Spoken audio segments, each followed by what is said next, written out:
Presented by Unique Films.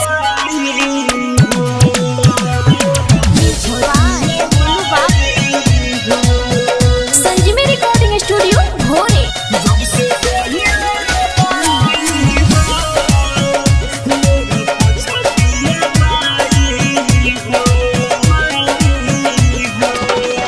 जब से गहिलो रवाई हो लोग पूछतिया माई हो।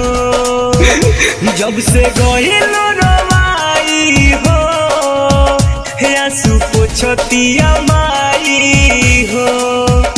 प्यार कमनो लड़की से अब हो नहीं पाई हो। जब से गहिलो हो लोग पूछतिया माई हो।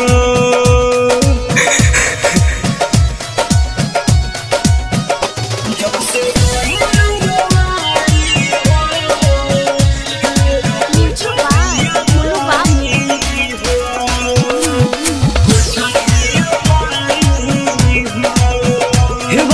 कहलू हो नानी भइलू हो हमके पागल दीवाना बनैलू हो।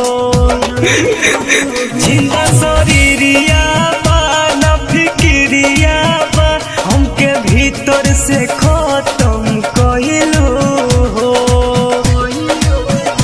याद तोहर तेरा पाई हो जब से गहिलो भुलाई हो।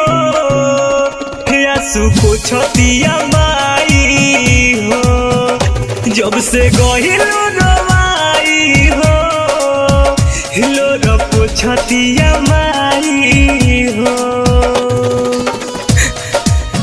Presented by Unique Films.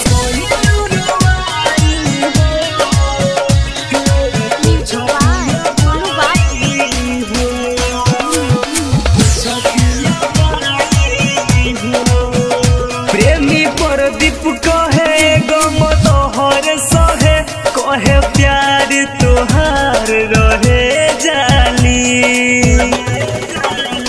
न सहाई हो जुदाई हो मन करेला तोहके दी गाली। जेपी दुखावा सुनाई हो जेपी दुखावा सुनाई हो। आंसू पूछतिया माई हो जब से गहिलो रवाई हो लोग पूछतिया